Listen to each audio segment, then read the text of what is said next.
All right. Thank you so much for joining me and having a chat. Have you had a busy mixing day?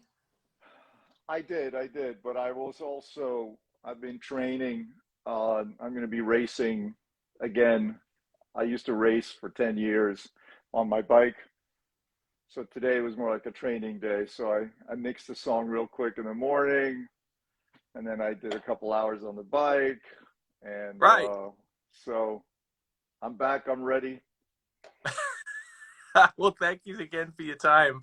I wanted to jump right in, kind of back to the beginning, not the beginning of your musical career, but perhaps the beginning of your studio career, because I'm really interested in your transition into the studio from being a musician. I believe that Media Sound Studios in 1976 was where you started your studio work, but you'd been a drummer and a musician prior to that.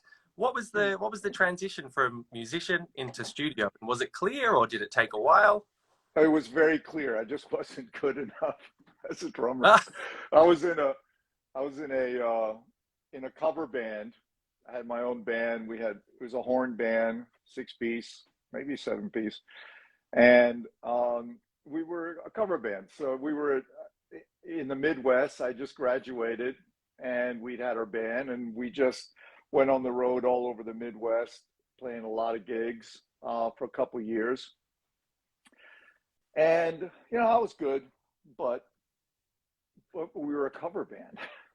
Nobody in the band knew how to write, and we were playing all the funk. We had an R&B set, soul set. It was really, we were good.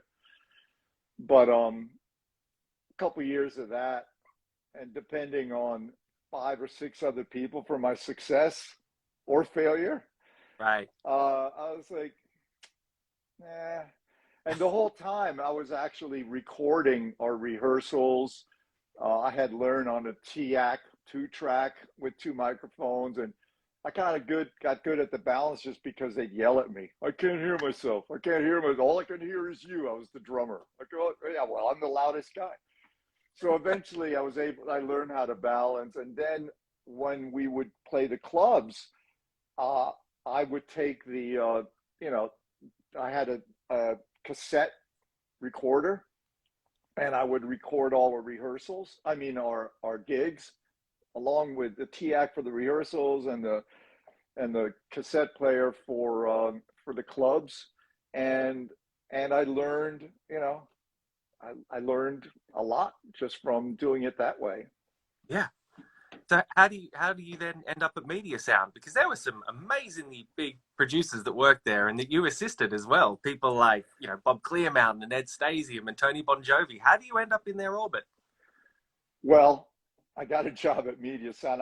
There was a point where I said, "All right, this is not. I don't want to continue as a drummer. I'll end up in a, which for some people might be great, but for me, the idea of maybe being like in a wedding band or a weekend band, and and depending on other people all the time, just yeah, I said no way. So I went back to New York City where I grew up, and I started going like everybody else, going to studios looking to get a job. And long story short, they hired me at Media Sound, um, and I was an intern there for maybe 6, 7 months. Almost within a month or two, I became head of shipping. Right. And then about 6 or 7 months later, I was already uh, usually it was from 9 to 5 or 9 to 6 or something, and then from 6 o'clock on, I would offer to help set up or help break down, do anything I could, and then of course the guys were always doing these little side projects on the weekends, so I'd always be there, and so I got to know how each of these engineers like their setup, how they like the atmosphere, um, the whole thing, because they each one of them was completely different, and two of them really took me under their wing. They were completely opposite of each other, but it was Michael DeLug, who at the time was the king of MOR, middle of the road Right. music, and then there was Harvey Goldberg, who was more doing the rock and, you know, really, really cool stuff. They're completely two different types of characters. Whole approaches were completely different, but I learned so much from each of them. I really learned all about compression through Michael. And then, yeah, he was just incredible. And then with Harvey, just about everything else, you know. And then of course there was also Tony Bon Jovi there, who had, you know, had been there for many, many years now, from Motown and Clear Mountain. Yeah. And then there was other guys, Alan Varner, Joe Jorgensen, an amazing, amazing engineer. Oh, they were all great. They were so great that it was really intimidating. Just the idea of like, wow, I mean, you know, and I didn't know anything, but I knew how great they were. That I knew. And I was like, wow, you know. And then there was also the senior of the whole thing, Fred Christie, wonderful, wonderful man. He's the one that you would not get past being an assistant without going through his testing of, you know, he would test you on doing stuff. And it's not like a written test. You had to get through, back then we were doing all the Sesame Street recording. Now you Okay. might think that's easy, but trust me, it's not easy because it was all done live. There was usually 7 people in the room. And you know, you have to be recording buttons, which are like, you know, 2 seconds and, you know, maybe 30 seconds, 1 minute. And you have to be going to a 4-track and a 2-track and a mono. Everything is recording at the same time. I mean, it was, you know, so when you got through that and he liked the way your attitude was and your engineering skills and everything, then he gave the okay. And then you could start actually doing overdubs and, you know, other things. Well, basically, you know, you could then graduate towards doing overdubs or Wow. maybe recording rhythm sections and stuff, and slowly, you know, get to that point where you become a staff engineer.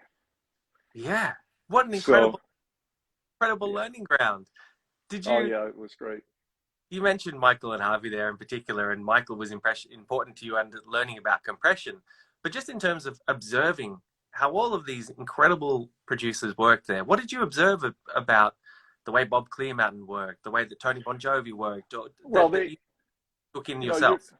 at the time, I mean, they were all engineers. They weren't producers, but Right. in effect, they were, you know, they were helping produce. Let me put it that way. But back then, that was just part of and still is part of the job as an engineer. They were so entirely different. I mean, Bon Jovi, wow. I mean, he he was an incredible engineer. He was, again, he had come from Motown, so everything that he was doing, but he always spoke his mind. He was, you know, if he didn't like something, the artist knew about it. You know, really. I mean, he had no filter basically, but he did it in a way that they all loved him and they respected him, right? But he was just very. Oh, I got my dog.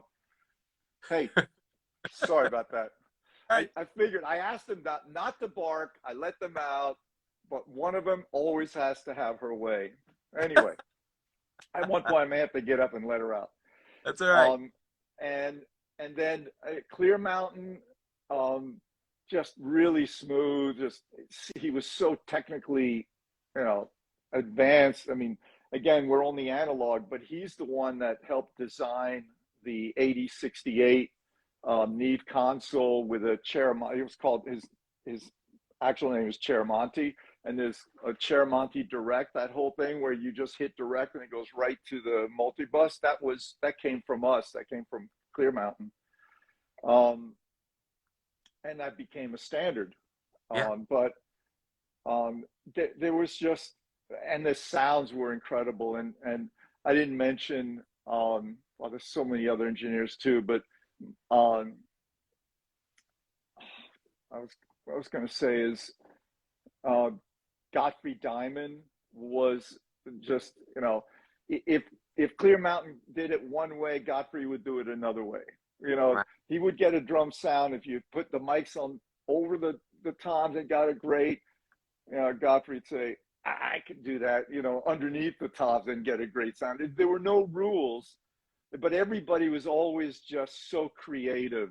You know, the rules were that you had to know the rules before you break them, right? Because if you were distorting something, and it was unintentional, that was bad, obviously. So you had to know what you were doing before you know. But everybody was right on that edge.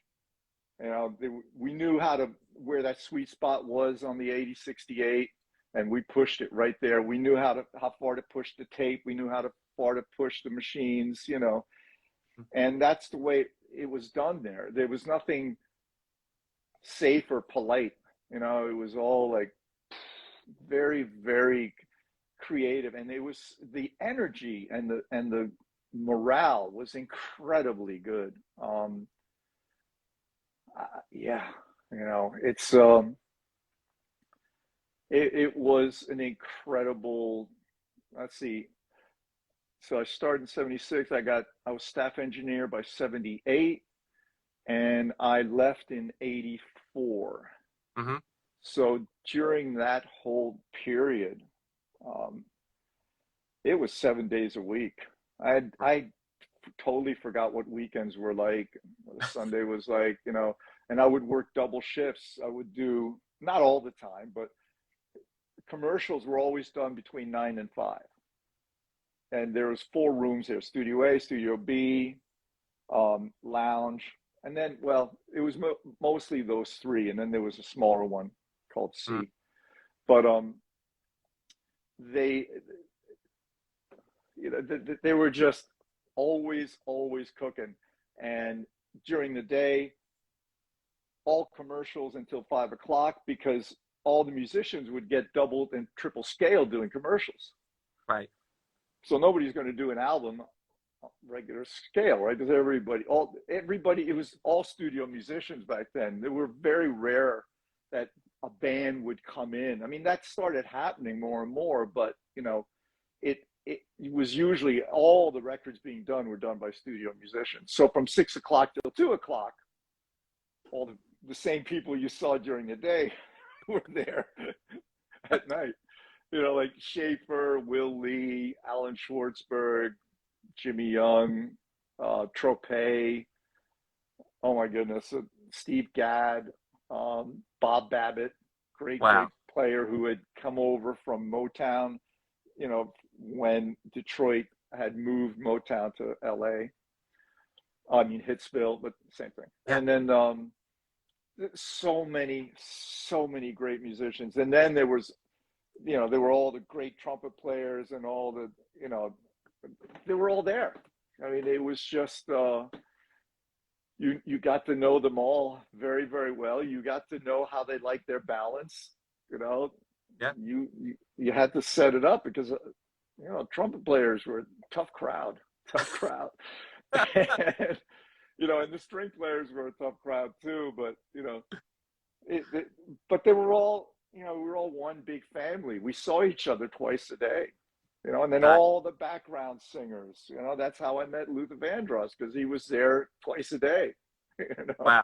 doing commercials and then doing albums, and Yeah.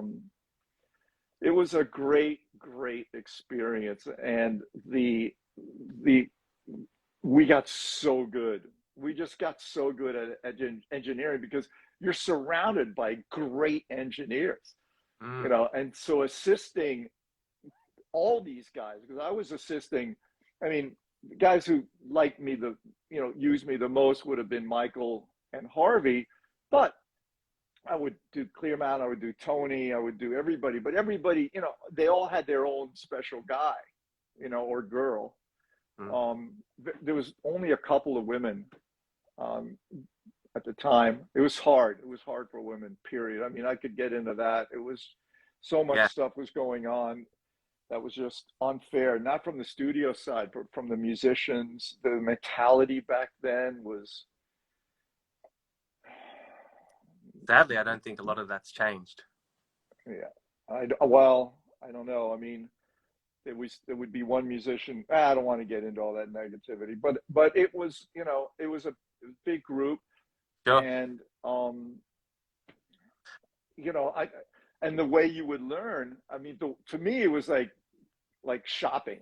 You know, I'd go, okay, I go, well, you know, when I would start recording, I go, God, you know, I really love the left side of the piano that, you know, that Harvey has, and I love the right side of the piano that, you know, Michael does, or, you know, or Godfrey. And so I think I'll just grab this guy and this guy. And I really like the snare from Clear Mountain, but I really like the kick from, you know, Tony. And you would just grab these, and what you would end up is your own sound, Mm. even though you were absolutely copying their, you know, their approaches. The combination made you unique, right? Yeah. Because you were just taking the best, and that was the great thing about being at media, is every one of these guys was great, you know. And in my crew, or a little ahead of my crew, was Doug Epstein, Don Wershba, and Billy Stein. I think those were primarily, I'm sure I'm going to forget some. It's been only, you know, 40, 50 years, but, you know, and I mean, I can, you know, sometimes when you forget the big picture, or you kind of remember the big picture, but nothing, you know, not too Sure. many of the details. The experience was, it was just never ending. You know, Yeah. it was 7 days a week, full on, and I couldn't wait. I'd get up in the morning, I just couldn't wait. You know, what record am I doing today? You know, and we'd go into production. It was this big book. It was like, you know, well, I can't, it's beyond the screen, Sure. you know, and you in the morning you'd go in and you'd see, you know, what studios they were always booked, and whose name was it, you know, and what time Yeah. slot. You go, oh, great. I mean, you usually knew the day before, you know, and if you were doing an album, then you always knew that at you know, you were coming at 6 o'clock and you were doing a record. But it was just full on, and the owners were those who had put on Woodstock, right? It was John Roberts and Joel Roseman. Right. And then the head of production was Susan Planer, and then of course Vivian DeLug, the wife of Michael. It was just, and they Incredible. all, you know, and they all nurtured, you know, the whole thing about them is they're helping you grow, you know. Mm. And we were, I mean, I started pretty late. I started when I was 25, but I was, you know, I would do some stupid things that a 25-year-old, or maybe an 18-year-old would do. But, you know, they were patient, and they were just, you know, Yeah. they had an interest because they really cared about us. It was great. It was Yeah. just a great experience, which I think for the most part is all gone now. You know, there's a few studios on the West Coast and the East Coast, you know, that still do that. Electric Lady still Mm. does that to a degree, but there's no real staff engineers that teach the assistants. You know, it's all transient now. Back Right. then, it was a house of music. When you went to Electric Lady or Record Plant or Hit Factory or A&R, you know, or Media Sound, you didn't bring an engineer as an artist or producer. You knew who were the hot guys there. You would request them, and if they weren't available, you would use one of the young guns, and you were guaranteed, you know, always something great. Yeah. But it was the sound of that studio. Mm. Like, you know, Electric didn't share how they got their sound with any other studios. Very quiet, very secret, until Death of Disco, Right. where I was around 79, Mm-hmm. maybe. Yeah. And then there was, all the rosters got cleared out, all the labels cleared out, like hundreds of artists. And so there was no more work coming into the studios. So that's when the studios, I know you haven't even asked me a question yet, so I should probably shut up. But All right. that's, you know, that's when, that's when the studios opened up to outside engineers. Just for those who wondering what happened. What happened? I'll Sure. tell you what happened. We were sitting around and it was quiet. You know? I mean, I can ask you, I could listen to you talk about those days forever. But there is other stuff I want to talk to you about. But there's just one thing I would like to ask you about Media Sound, and that's your relationship with Tony Bon Jovi, because I know that you work with John Bon Jovi and have done even recently with the 2020 album. And John is Tony's second cousin, I believe. And I don't know if it was at Media Sound, but I know that they're very early on in John's career. He would do some demos late at night, I think, because of that connection with Tony. He'd come in and Power do some Station. Power Station, right? Yeah. But is that where your relationship with John started? That you are still working with him, or you're working with him now? No. No, that came because of John Shanks, Okay. who had been producing and writing with him for years. Mm. And he called me. I'd been mixing other stuff for John, and we knew each other. And they were looking for a change of sound, Right. like every producer and artist does, no matter how great the last record was, And so he called me, and I mixed. I went ahead and mixed that album. What is that album? The album with the tree and the. This house is not for sale. Is that right? Yeah, thank you. Jeez. The tree. I love embarrassing myself in front of how many people? I don't know. Who cares? So, so it was that, and then I did one more with him.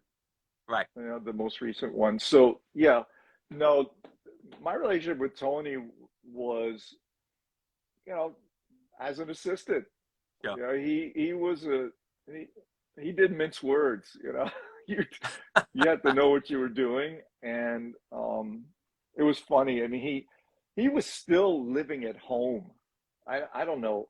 I mean, he was a senior engineer, obviously, and he would always have to take the bus. He'd always had to take back to Jersey. I think it was like a 7 o'clock bus or something, right? Right. And so he would not miss that bus. So there'd be times, I'd be, sitting there behind him, and he'd go, "All right, Michael, I got to make the bus. You take over." And then, he would tell the others, "All right, Michael's taking over. All right, see you later."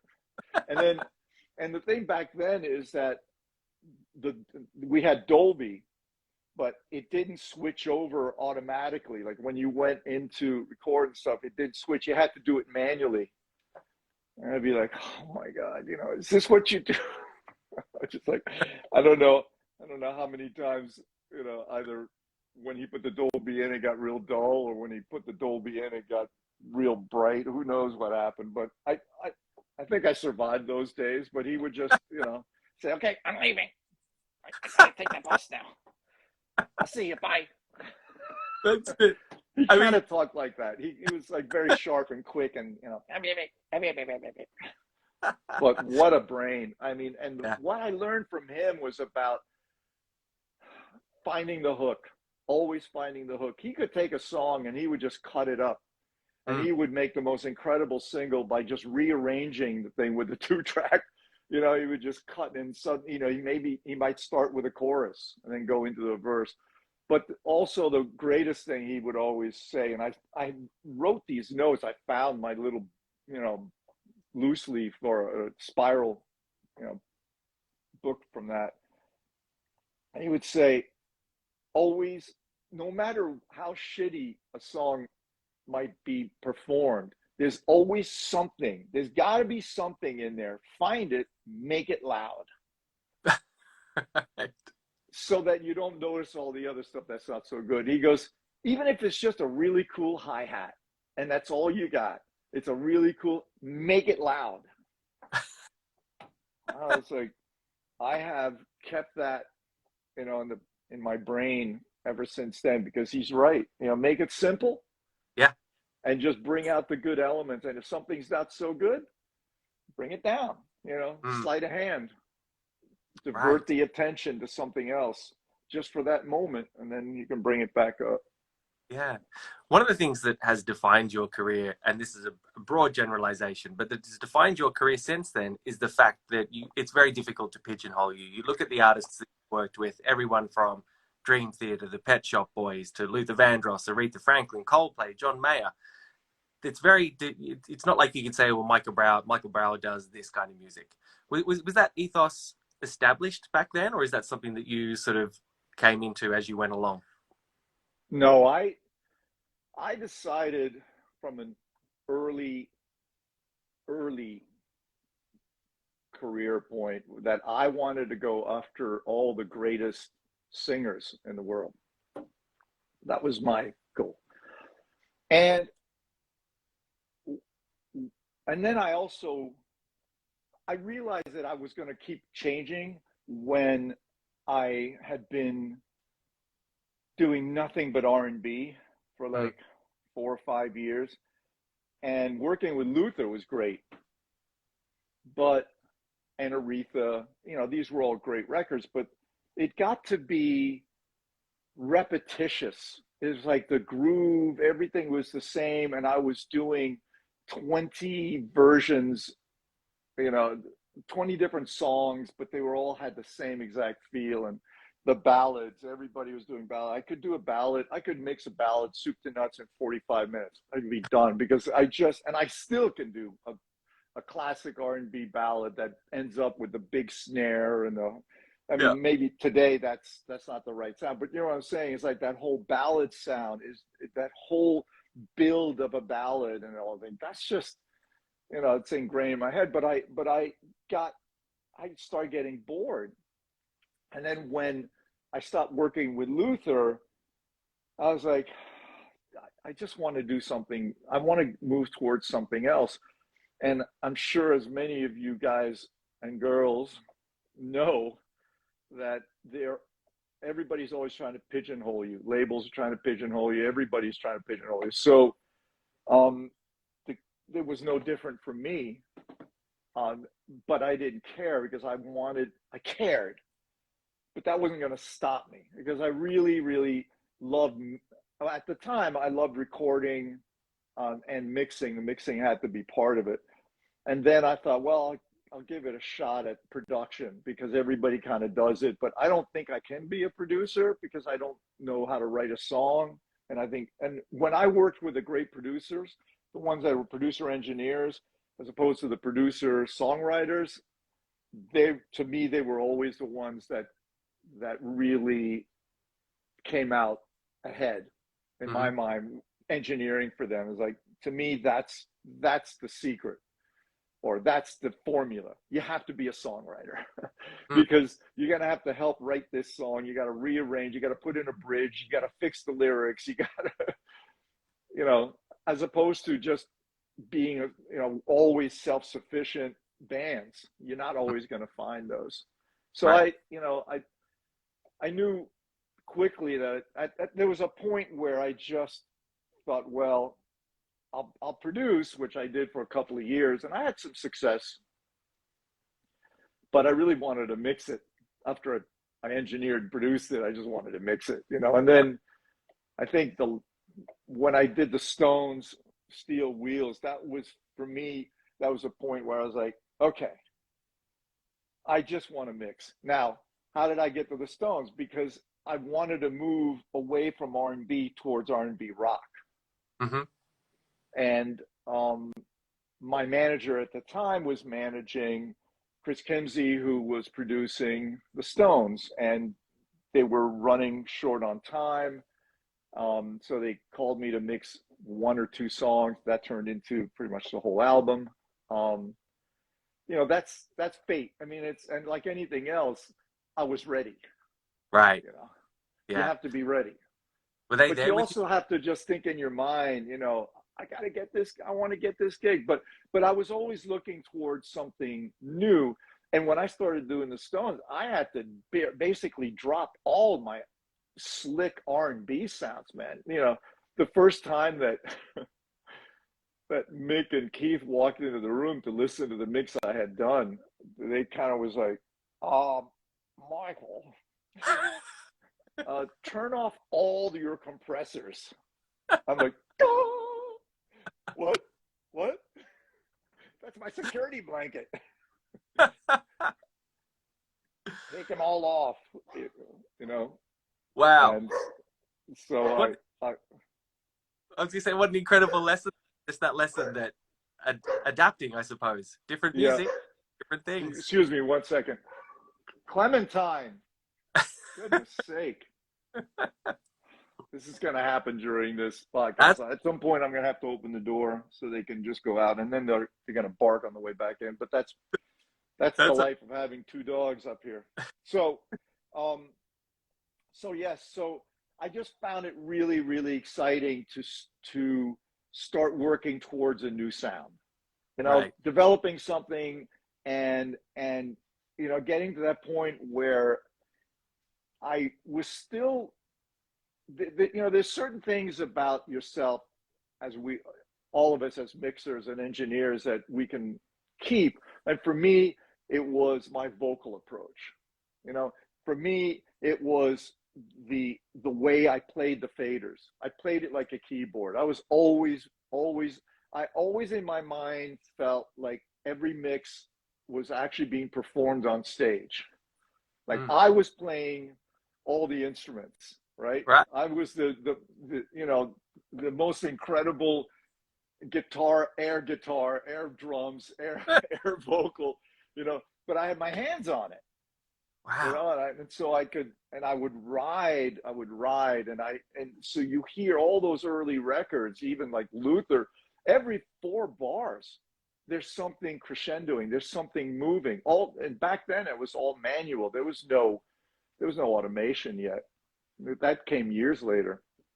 I think by I think by the time I was doing Aretha Freeway of Love, that was the first time where I think, yeah, I was using automation. But until then, I was a drummer, so I knew my cues, you know. Yeah. And I like to ride and everything from the beginning to the end of the song. So when I'd hit tape, if I screwed up in the middle, I'd stop. I wouldn't cut. I'd say, let's start again. Boom, Okay. boom, boom. It had to be a performance because as I'm as I'm mixing, I'm building things up. I'm slowly building things and making more exciting. So I have my starting points. So when the mix ends, I put all my faders back to the lines Yeah. and then do it again, right? And Right. sometimes I might have like, you know, the max, I might have a little line at the max. Don't go any further than this, you know. And then, you know, so I was always, that's the thing that you could recognize in me, but not necessarily the sound, because I really wanted to be more like a chameleon in that sense. I really wanted to be transparent. I just wanted the emotion to come out Mm. that is me in the way I interpret things, but not the sound, because then if you get too associated with the sound, you know, then boop, it becomes a Right. print, you know, and Yeah. then you can't sneak off and do other stuff. You know, you can't change styles Yeah. because you're too stuck on that style is going to have too much of your sound in it, you know? Yeah. Were you ever And able to? Oh, I'm okay. sorry to interrupt.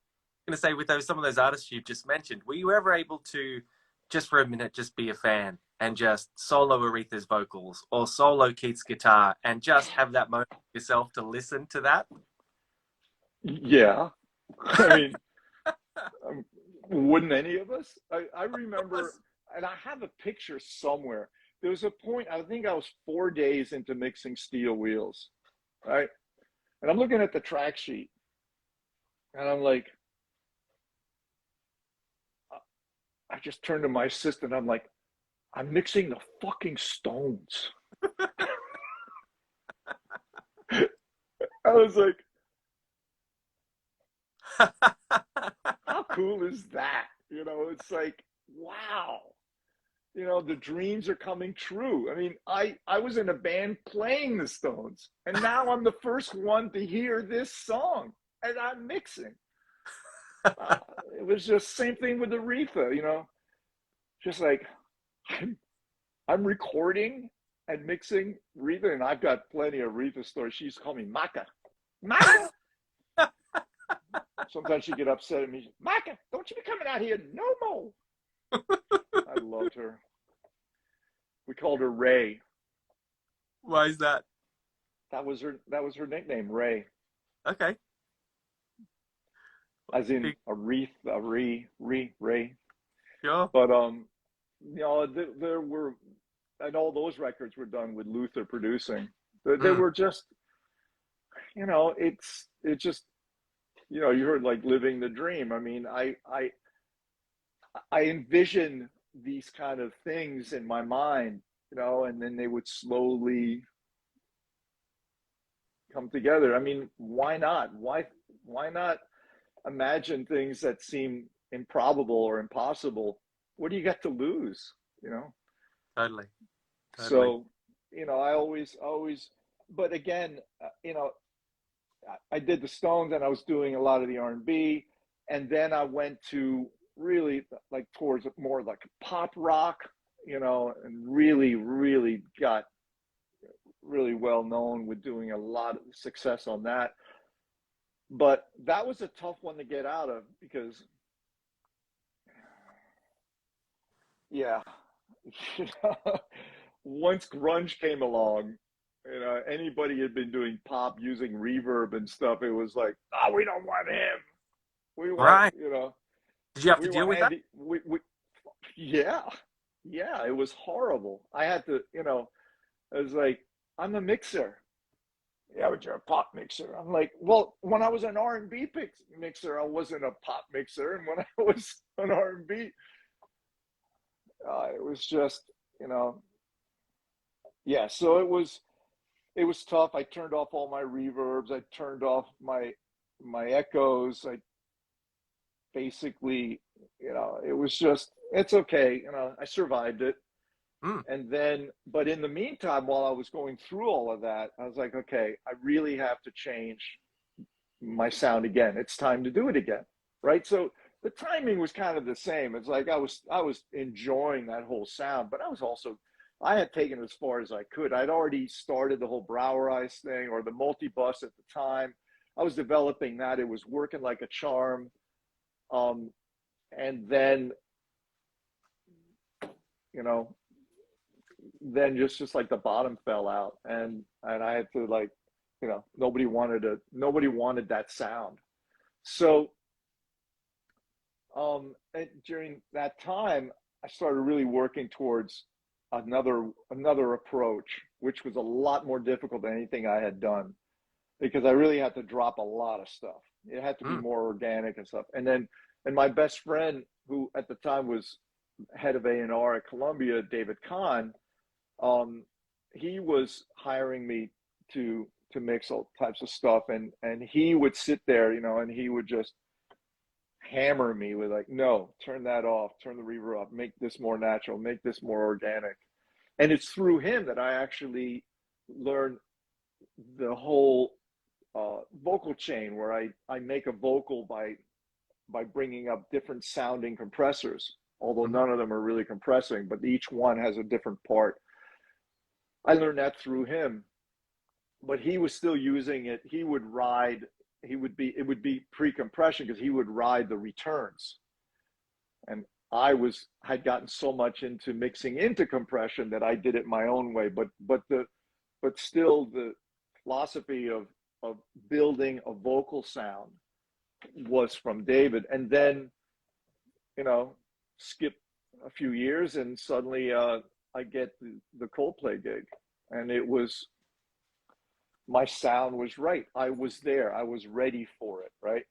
It was a trying to keep something still organic but fresh and new, not, you know, not local, mm.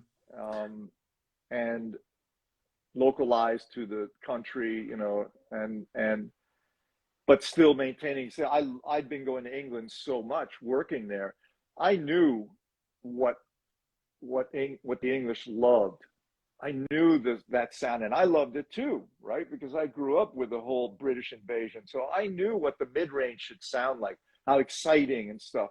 But they didn't have that bottom end down, Hmm. but I did, and Right. so I had other friends who came over there, and they would give it a complete American sound, and they were like, "Now we, you know." And I came along, I was like, "I love the British mid range, but I'll do that American bottom end that I've been learning at Yeah. media, the East Coast R&B bottom end, to be Right. specific, right? Because there were much different sounds.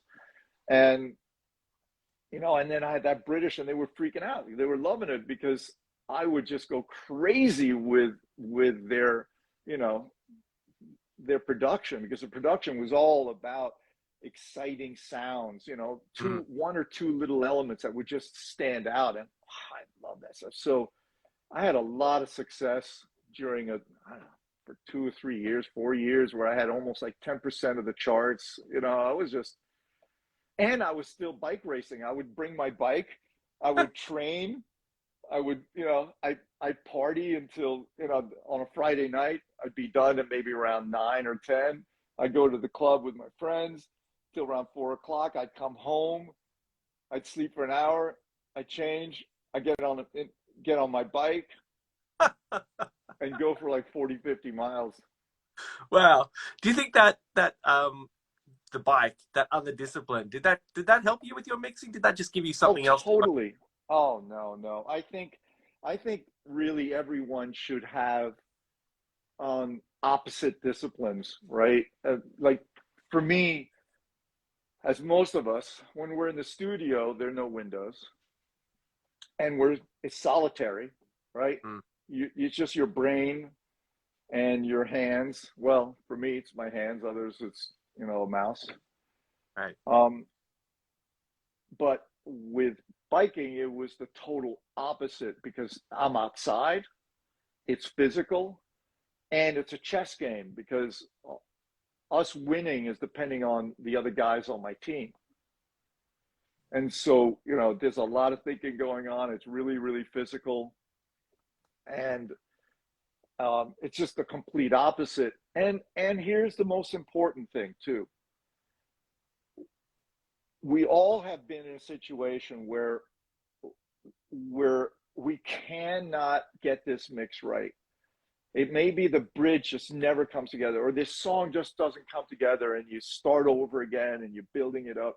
And then mentally you start thinking, I wish I was somewhere else, or I wish I'd never made. You try to think of all kinds of excuses that are no good, right? Right. Because you have to mix it, you have to deliver it, but you get scared, right? And the way I used to get through this is I would just compare myself to this one really, really hard climb. And sometimes it didn't have to be in a race situation, but it, you know, it was 3 or 4 miles. And I remember mentally thinking, why did I do this? You know, I still have like another mile and a half to go. And I go, but I'm going to continue, Yeah. because I know when I get to the top of this hill, I'm going to feel so good that I achieved it and that it's over, right? Right. So Yeah. when I would be mixing something really, really tough, I would think of myself, well, this is just like climbing this one mountain or this one hill. It's tough, but I will persevere. I will get to the top. And then when I get to that, when I figure it out, I'm going to feel so good. It's going to be great, right? So that's what would keep me going. And sure enough, I would figure it out, you know, and then every 10 minutes, my dog going, she sometimes she'll bark at a wall, right? She's 16. She barks at a wall. I tell her it's just a wall, and she looks at me, but she ignores me. And she acts like she's totally deaf, Right. unless I say food, and then she hears me. It's I've known people like that. Good. Anyway, Good. While you were telling that anecdote about the comparing the tough mix to the tough hill, was there a song in your head that you were thinking about that was the tough mix and that was what got me through that? Nothing in particular? no, I try to forget those as quickly as possible. Actually, there is one. There is one. I was mixing it for Coldplay, and they'd come in, and I think it was going to be the first song. I was starting the album, and they say, okay, here. And then they all kind of said, okay, just make that. And they all ran out. Like, okay. I mean, that's usually what they would do. You know, they talk about it a little bit, but it seemed to me in my mind this time they kind of all kind of, you know. So I'm mixing it. And again, my timing is pretty fast. If I start at 10 a.m., which is usually the way, you know, boom, I start 10 a.m. By 12:30 or 1 o'clock, I'm wrapping up. You know, I'm Wow. already texting the artist. I'm telling him to meet me, you know, to be back at the studio by 1:30 in the afternoon. And being in New York City, they were never more than 45 minutes away, right? So I would, once I knew I was getting close. So I told them, all right, see you guys at 1:30. And I'm mixing, you know, and 11:30 goes by, and I'm like, man, this sucks. I'm like, I cannot get this thing. You know, it just doesn't feel good. And every time it got right to the breakdown, you know, I was like, because I'm mixing, I'm waiting for that, whoo, you know, that I'm in, that Yeah. feeling of like, you know, I'm in. This is going to be great. You know, you can feel it. Just there's a physical change. Like in a minute, you go from here to, you know, and Right. I don't know how to describe that except for all of you who are mixers, you know that what I'm talking about. There's that point where you go, yes, yeah, and then you're in, right? I wasn't in. I was knocking on the door, and I was like, damn. So I put all the faders back down. I bring it up again. You know, trying a different way. Maybe not starting with the drums. I tried something else. And another hour goes by, and I'm like, oh man.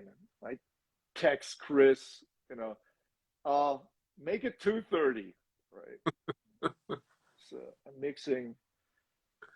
I put this thing up like 3 or 4 times. I'm getting scared now Right. because it's not coming together. It's just not gluing. And I'm sitting there, and I'm just like, and that's when I just changed my mentality about this. I'm like, okay, I'm on my bike. It's a really tough grade. I'm probably doing like 14% at this point. It's hurting, but this will end. I have to figure it out. That just like when I'm on the hill, I have to mentally figure it out. And I'm like, what approach have I not done on this?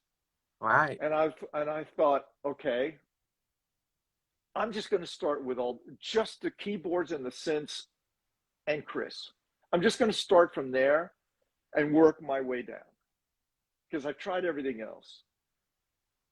And you know, I called them, I text them, like, make it 4:30. And I started building that up, and I finally there was that thing that I was just like, oh yes, yes, you know. And it was like feeling, and I could just feel it. And then this one section that kind of breaks down really just prepares the next section. Mm. And then it just explodes. And I'm just like, oh, this is great, you know. So I print it, and then they come in and they're listening, and they're like, wow, we don't know how you did this, but Uh, we were actually not going to put this on the album because wow. we could never get it to sound right. And that was the speed of sound. Oh, wow. Wow. That's So, incredible. Wasn't so that the I'm first? just like, I was just like, that's the perfect situation and an example of sometimes when it just seems like it's impossible. Um, you just say, well, it's going to happen. And the other thing that used to make me make sure that I figured it out is because in my mind, right from the earliest days of this, I used to imagine there were 3 guys or 3 mixers in the other room on a couch. Uh, And anytime I would say, I can't do this, I imagine one of them would get up and go, I can. excuse me, move over. I'll do this.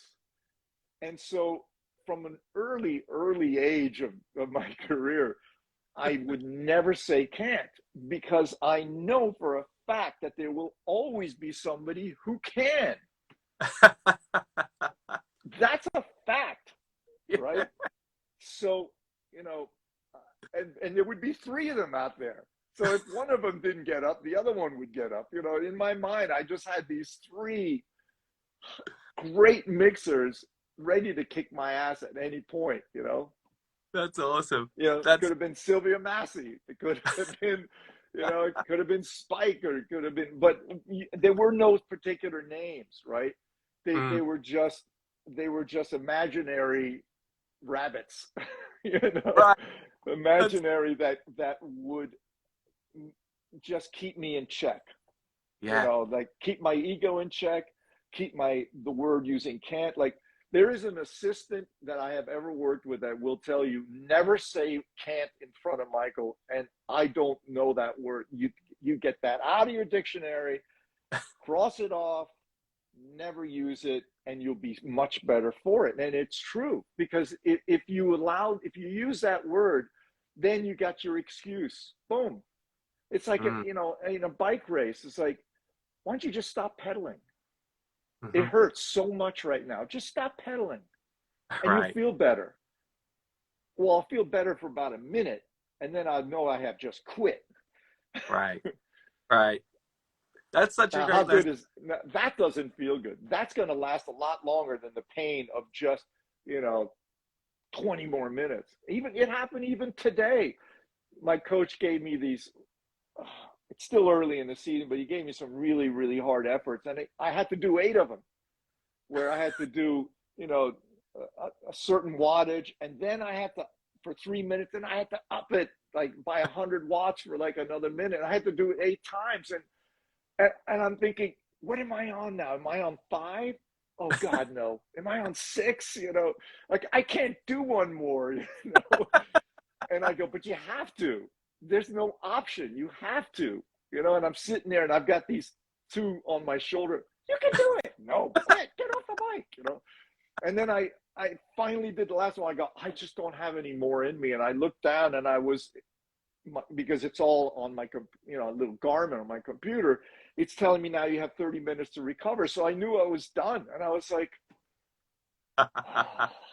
and that's what I'm saying. Just go a little further. You can do it. You can do it. It's okay. And if you want to yell and you want to scream, that's what's great about being alone when you're mixing. Get up and scream and yell. Like, if it's a really, really crappy recording, or you just can't get it and you're really frustrated, don't try to sit there and just be like, no, get up and scream, man. Yell. Get it out of your system, and then sit back down and continue, because you don't have any other choice. At least in my mind, you don't have any other choice. If you want to be successful, you can never, ever, ever quit and give up. Yeah. Never. It's just, there's no option in that. You do it once, you'll do it twice. Mm-hmm. That's an incredible lesson. Then you become another average mixer. Mm. It's like the guys who are successful, and the women. When I say guys, let's just assume I'm talking about both genders or any gender. Is that you just have to persevere. You have to just continue. You can never, ever have a bad day. And the more successful you become, the less opportunity or chance you have to have something mediocre. Because now there's hundreds of thousands of people who can just totally diss what you just done, because you accepted to do an average mix, and they're all going to hear it. Yeah. But you're in a vacuum. You don't know it, but they're talking. That's incredible wisdom. Thanks for sharing that, Michael. You've been so generous. It's wisdom. It's more like the fear. No, it's amazing. You've been so generous with your time. So I'm just going to ask you one final thing, and then I'll let you go. And one of the things which has really come across from talking to you today, and briefly when we spoke the other day, is the importance of capturing the emotion in what you're doing and what you're mixing, as opposed to, you know, this plug-in and this compression and all this sort of stuff. It very much seems to be an emotional exercise for you, capturing the emotion of the song. Is that your role as the mixer? Absolutely. It's certainly not, you know, you have to know your instrument. You probably should know all the important plugins that are important to you getting a mix done properly. But at the end of the day, all the plugins you have and all the cool things you do, or if you, you know, if you followed me and you figured out the whole Brauer template, which I'm going to be releasing pretty soon a video on exactly that whole breakdown in the box. It's just a tool. So you're sitting there with all this stuff, but if you're not creative and you're not thinking about the lyrics, the story that the artist is telling, what are you going to end up with? A good balance? Yeah, it's a good balance, and the artist is going to listen to it and go, I don't feel it. I don't care how good your balance is. It means nothing to me. As far as I'm concerned, it's a crappy mix. Why? Because you didn't bring out the story. You were focusing on other things. You were focusing on, you know, the cooler sound, the hip reverb. So, you know, for me, I always break down. I listen to a song. I break down. Sometimes I cry. No, I break down into what emotion are we trying to get out of this. I mean, and it's not a conscious effort. Believe me, after all these years, it's just, well, this is a sad story. Mm-hmm. Okay, and I'll be listening to the rough mix. I'll go, well, it's a sad story. But wait a minute, there's anger behind that, or there's hope behind it. Why the bridge? Wow, the bridge does bring a lot of hope in, but then the chorus, the final chorus, doesn't feel like she believed that there would be any hope. All right, so in my mind, I'm thinking, all right, that's the approach. And then I'm listening to the rough, and I'm thinking, well, what do I like about this rough mix? And what can be improved, right? I mean, it's not like most rough mixes are you know, masters in progress, right? They've been tweaking this sucker for like, you know, weeks or months. So it's not like it's that far off, but they want somebody who's just going to take it to the next level, because they just can't do it, right? Yeah. Fortunately, they can't do it. They call me because they think I can. So when I'm listening to this, I'm like, all right, well, what am I going to keep? What am I going to change? What's the story about? Okay, I know why this doesn't, the rough doesn't work on the bridge. Is because they're trying to keep it still nasty or angry or something. And it's not. The bridge is hopeful. So all I got to do when I'm mixing is just make it feel more hopeful. And well, what is that technically?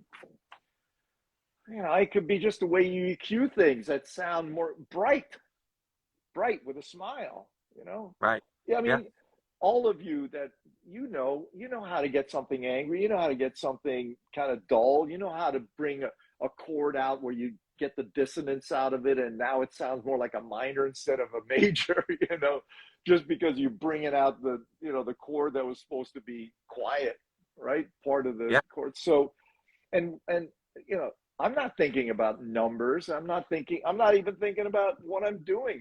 As a matter of fact, I'm not thinking when I'm mixing. And that's the whole thing I teach when I'm doing these seminars, is that there's no time for thinking when you're doing this stuff. You should just be impulse, you know, just reacting to what, am I still in this direction? If we're going to use sadness, does it still feel sad? You don't have, you know, oh, I would love to be using this great new reverb. Maybe there should be no reverb, right? Because you're making it too slick. Yeah. You know, maybe too rich. It's supposed to be sad. And here's the most important thing is, if you're going to be sad, be sad.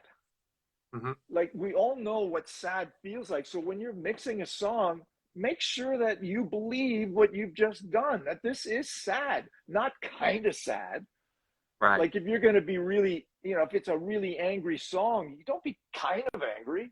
You should make it angry. Like go all the way to each one of these emotions, right? If it's going to be club, if it's going to be like, for me, it's either happy or it's sad or it's angry or it's the physical, it's a club. Now there's going to be combination of those, but those are the three major categories for me. If it's going to be, where you're supposed to be bopping your head and you're not even tapping your foot, how dancey is that? It isn't.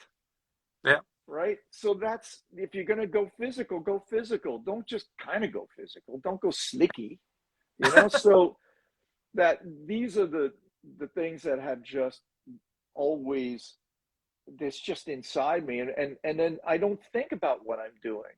If I start thinking too much, then I'm thinking and it just gets in the way. I'm just wanting to have fun. I just want to keep feeling what I'm feeling. The best example that I use about that is, all of you are musicians. When you're on stage, how do you act when you're on stage? You go, let's see. Oh, should I use that pedal or that pedal? Oh, here, you would have no audience. You would be out of the band already, right? What are you doing? You know the song. You close your eyes and you're playing it. You're not thinking. You're just performing, right? Yeah. And through these 10, 11 years of doing seminars at Mix and Masters, which I was a founder of, along with Max and Victor, I discovered that these guys, they were all musicians. They'd sit down at the desk and they'd be sitting there and they'd be twiddling and they'd be like, we could do this sound, we could do that. And I'm like, what are you doing? Well, I can't really make up my mind. I could do this guitar 5 different ways. It could sound all good. I go, yeah, but which way is going to be angry? Right. Oh, well, I never thought of that, and I'm just like, well, that's why your mixes sound just like that. They sound like balance with no soul. Right. Like you've got the wrong direction going, And so I would say, look, are you a musician? Yeah, well, then why don't you act like you do on stage when you're mixing? And they would just go, poof. And then 5 minutes later, they're suddenly like transformed. They're mixing, they're smiling, and everybody in the room is applauding and stuff. And I'm like, it's that simple. You don't, do that first. Yeah. Do that first. Don't do that other thing. Thinking is going to get in your way and that kind of thing. Now, there is a point in a mix where I think, and that's when usually I'm playing it on my radio, and I put my other person hat on, like my producer, like the guy who walks in. Guys, when you think you mix something great, and then the artist or the producer comes in, and suddenly you're hearing your mix, it sounds totally different in your head, and you're scared. And you're like, and it's like you're hearing it through them, and you're like, oh, like what happened? My mix sounded great until they walked in. Now it sounds so completely different. So I'd say, well, I got to avoid that. So I would put that hat on. I'd come in, I'd listen, I'd take a little break, and I'd listen to my mix, and I'd be the guy who would like, okay, that's when I would start thinking, and I'd go, okay, well, I should change this and change that and change that. And then I discovered, once I got really good at that, the artists would come in and they would go, ah, that's great. Like 9 times out of 10, they'd be like I could still hear, if they didn't like it, that's one thing. But I wouldn't hear my mix differently anymore. It's like when they come in, I heard the mix the way I heard it before they walked in. It's this weird phenomenon. I don't think I'm the only one that experiences this. It's the weirdest. So I go, I got to stop doing it. It's making me crazy.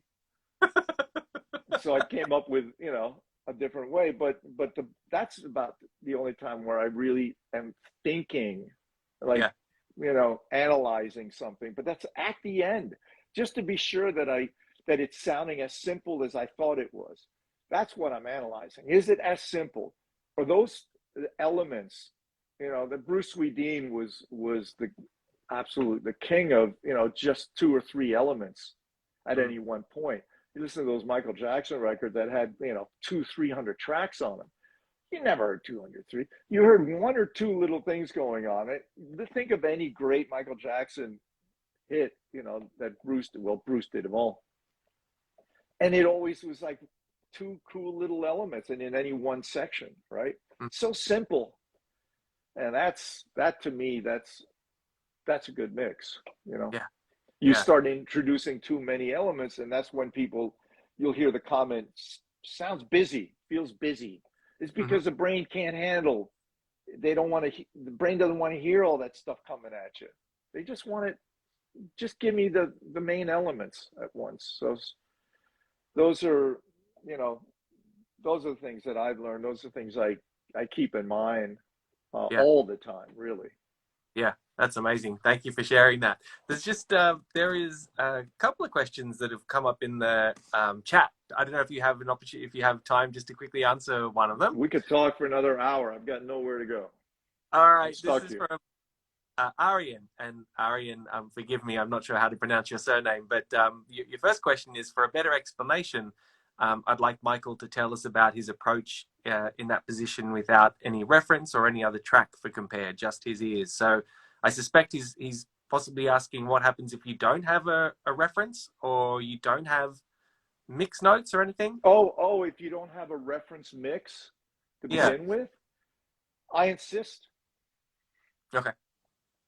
I mean, here's the deal. You're going to, it's a catch-22 if you don't get a reference mix, because somebody's been living with a reference mix. The artist has been living with something. The producer's been living with something, right? Mm-hmm. And the rest of the, of the peanut gallery has been listening to something. And then they're going to give it to you and not going to tell you what they've been listening to. Right. And then you're going to interpret it your way. And then they're going to say, well, we were hearing the B section like this and the da like that. And we're like, well, why didn't you give me a rough? Give me a reference. Mm. Right? Now, and then they'll say, I love this one. All right, here's a reference, but do not listen to it. It is absolutely the wrong reference. And then I'll just say, well, what is it you don't like about it? And they'll tell me a bunch of stuff. I'll go, oh, okay. And a couple of times that I've actually listened to them are the times that I have regretted listening to them, because I will totally ignore the reference according to their direction. And then they'll go, you know how how that verse is in the rough? I go, no, I don't, because I specifically ignored it. Well, do you think maybe you could just, and I just go, oh, I'm such an idiot. It's like, so I always insist on a rough mix. I always insist on one. And then I always try, nobody shows up anymore, but I always try to ask, this always the same two questions, and then they can write it to me if they don't want to talk to me. I just say, what do you like? And what don't you like about your rough mix? Same two questions every day. I've asked that question thousands of times. And they'll tell you. They'll tell you what they like, and they'll tell you what they don't like. They might tell you, we actually love it so much. He's like, we love like 95% of it. We're bringing it to you to maybe just bring that extra 5%. And if you can't do it, we'll just release it as is, right? Mm. And years ago, this would happen maybe once or twice on an album where they were so in love with the rough, and it sounded great. And it was at that point that I started, I said, you know what? There's two different approaches to mixing. There's now a new approach developing, and I called it May I, which is match and improve. So I'm going to match your mix where you left off, and then I'm going to improve it. Now, Right. It takes experience to know what to improve, because if there's only 5%, what 5% or 10%? What 10% are you going to improve? because there's 90% that you can unimprove, right? You can go the other way. So, but, and you got to learn how to match. That's number one. Yeah. Get past that one first, right? And I found that it's a whole other skill that I developed way before the people were asking, because David Kahn used to give me a cassette and he'd say, hey, match this mix. We don't have the rough mix anymore. We don't have anything. We got a cassette, and he did a lot of stuff. Just match it, and we're good, because as you match it, you're at least going to have more bottom end and more top end. But it's got to sound. This cassette was sitting, in a hot car, so it's got a bit kind of like a cook sound. Can you get that too? I go, okay, all right, okay, and so I learned how to do that way, way, way back then. And Okay. so I started saying, I called it May I? May I? Right. And I know we call it May I? As a question, may I match and improve it? Oh, we would love that. And then Nice. I decided that the other side of it was I am. So I've used those same little, I am mixing this my way. That's what you want. I am, or may I? And so those were the two. And so whenever, and whenever I'm talking with an artist, that's generally what's going on. And it is two different approaches to mix, and they are both equally valid, Mm-hmm. because of Pro Tools and Logic and everything, where you've got to master, in progress. I mean, it's just constantly developing, and it's sounding really, really good. But they've taken it as far as their talents allow, and they're going Mm-hmm. to give it to one of us to improve it. And they really don't want you to reinvent it. So that's a different job. So it's like, and I mean, I've worked with somebody who if I changed the reverb or any blend, they would be in their notes. And Ah, so, I would start with like faders up where the mix was matched. And then I would then I get into the, thinking of, what am I doing here? What am I doing there? Because it's, I've just said never think when you're mixing, but in a situation like that, you first have to decide what, what's going on? What are mm, you keeping? And then what are you going to change? And then once you start doing that, then the thinking kind of disappears. And now you're having fun, but there is a certain thought process that wouldn't occur if I'm mixing from, faders down, sure. where I'm not doing a may I. Yeah. And, for me, they're both just as much fun, right? Okay. Because they both have a certain skill level and a creativity. I can get to that. A may I for me is boom. I Right. can, because I don't have to create all the stuff. It's Yeah. kind of there. They just want it better. I'm like, Nice. wow, I'm game for that. Nice. So There, there was, so to answer his question, I I always insist on a rough. Okay, if you don't get a rough, then you make it very clear you're not giving me a rough. What is it? If you don't even have a rough, how are you going to even hear this? How are you going to know what song you're mixing? How do you even know? More importantly, and this is where you can always use that excuse, which is a valid one. It's like, I need a rough to know that what you're giving me is correct. You might be giving me files and there's like a background missing, there's a solo missing. When Fernando preps all my sessions, this happens at least 30 to 40% of the time, where he has to write them and say, hey, there's no solo. right. Oops, sorry. Or, yeah, we have the track, there's just no audio on it. you know? And so by listening with the rough, that's when you can determine if they've sent the files properly, Right. Okay. That right? makes sense. So insist on a rough. I mean, for all those reasons. and Yeah. more. I mean, so you can hear the song, and you know, you also get in, you know, to think about what you're listening to. You get to hear the story, you get to hear what you like, you get to hear what you don't like. Throw me another question. There was one which came up which said, I'm paraphrasing, but when did you start feeling like you were good at mixing?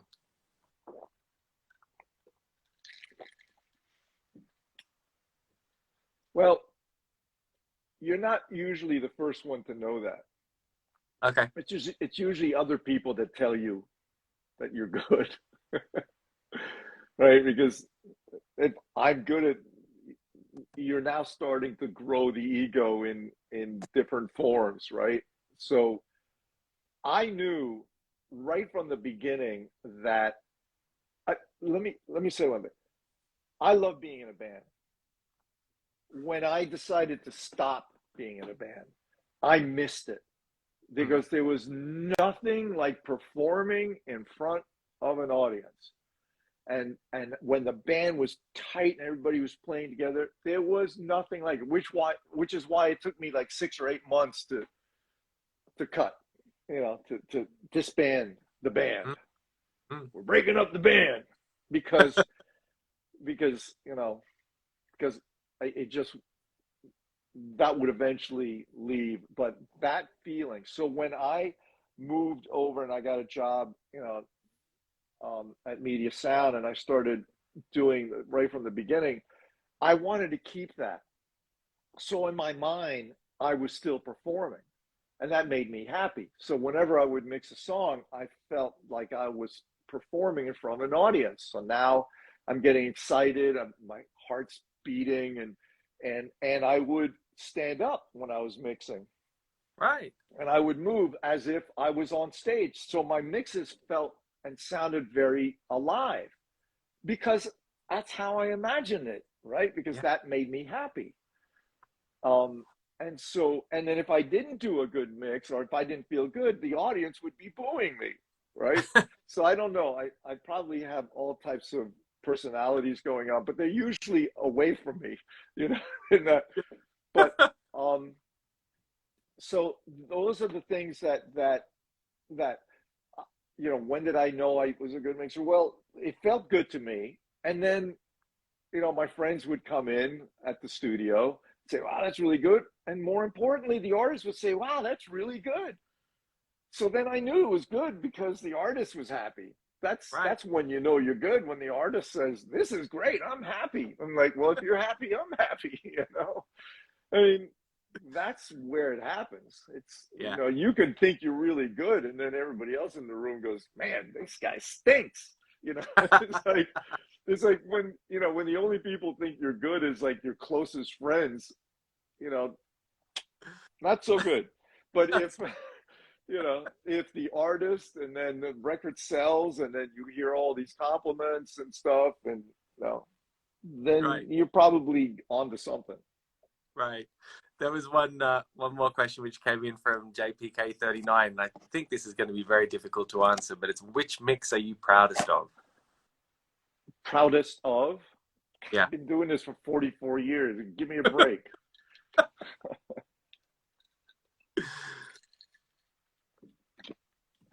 Um, Probably, maybe the earliest one would have been Luther, Never Too Much, House Is Not a Home. That was the first record that I actually recorded and mixed everything. I mean, there Mm. might have been some overdubs done by Carl stuff, but this is a record where I, you know, everything came together. And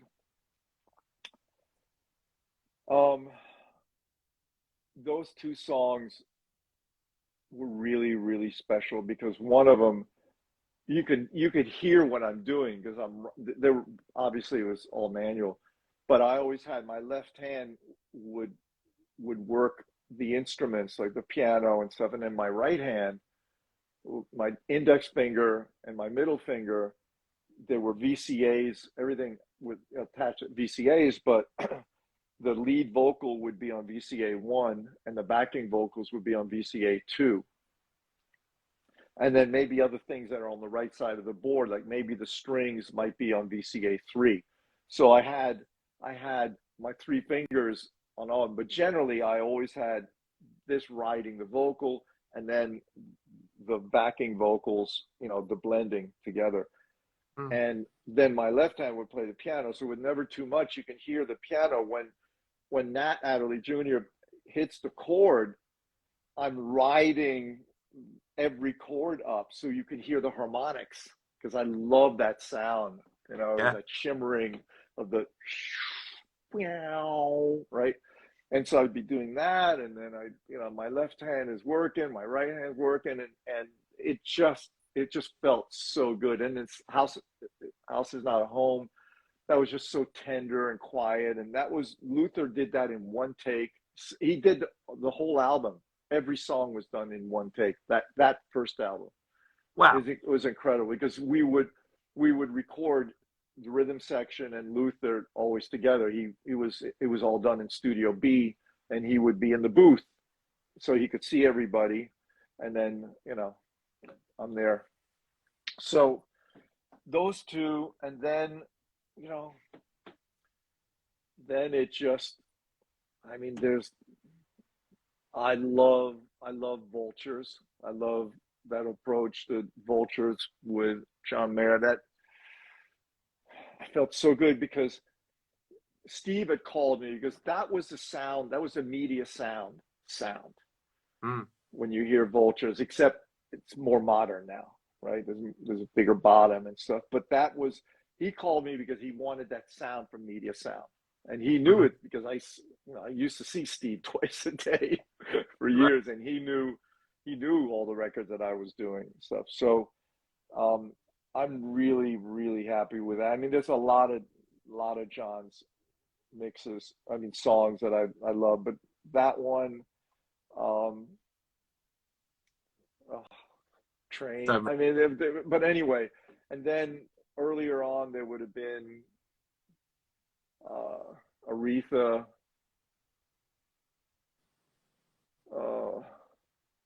Well, yeah, I don't know. There's a bunch. The Kooks, I really loved the Kooks.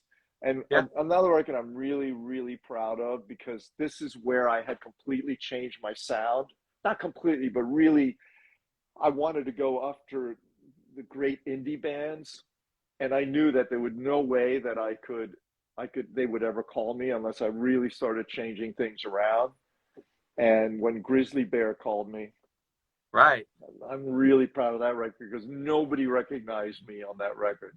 I mean, Yeah. nobody knew. Anybody was like, Brauer mixed it. They go, what?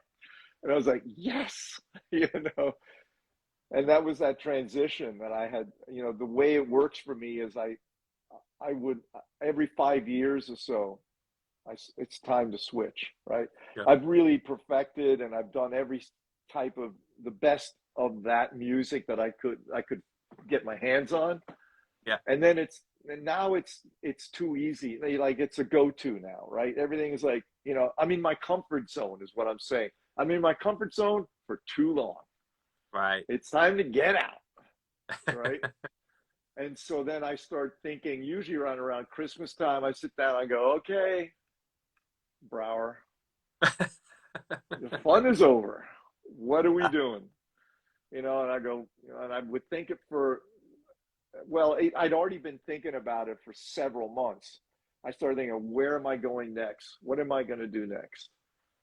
And then, I think it officially happens like on during Christmas, I would do that. And then I go, okay. So then I would start thinking about more and more during that next 6 months. I think, okay, where I want to go next. And then I would decide. At some point, I would decide, go, okay, this will be, all right, what do I have to do to get that call? Right. And then I would start changing stuff around and stuff. Now, that's the way it worked for me because I was always struggling. I always felt like I was struggling. I always having to prove myself. I don't think Manny has that problem. Manny's a good friend of mine. He mixes everything. Everybody brings his stuff to him. I don't think he particularly has to change anything. He just he's like a chameleon, constantly changing, and people Yeah. are happy to give them stuff that you know, you would have never thought Manny could do, and then he does it. My life didn't go in that direction. I always felt like, whew, you know, I gotta break what people think of me, and I gotta struggle, and nobody's calling me for that. That's just, everybody's different, Yeah. you know. And you know, and I'm probably making it sound like, you know, it's easy for Manny and Spike and all those guys, but you know, and Andy Wallace, and you know, but um, I can only relate to how it was for me. Every time, but you know, that nervousness and that excitement, I'd rather have that than not getting any calls, you Mm. know, than getting stale and just getting jaded by the music I'm doing and hating the people that I'm working with and hating the music. Because after all, it was the music that got me started, right? And so I I just find as nervous and unsure as I am, I know how great I'm going to feel once I Right. figure it out. Right. I Yeah. mean, it's that same thing. It's always back to, I'm on the bike, man. You know, I'm like out of the saddle and I'm just, my legs are just toast. Yeah. But I know I'm good. I'm going to feel when I get up there, you know, because that's the only option. I'm going to turn around and go down to the bottom of the hill. I live at the top of the hill. I do. Yeah. I literally live at the top of. I'm 7 miles from the bottom of this. I live at the top. I'm at the dead end of a 7 mile road. That's how physical this whole concept is. It is physically true. I can never get home unless I'm driving. I have to bike home. And if I've done 40, 50 miles and I'm tired as shit, I still have 7 more miles. You know? So these are kind of the things. Everybody has to do it differently. That's how Yeah. you know, for me, look, everything about what I do isn't as simple, right? The whole Brauer thing is, you know, as I think Clearmountain one says, that's the wackiest approach or something, you know. And he's right, you know, it is wacky, but who's looking under the hood, Right. you know?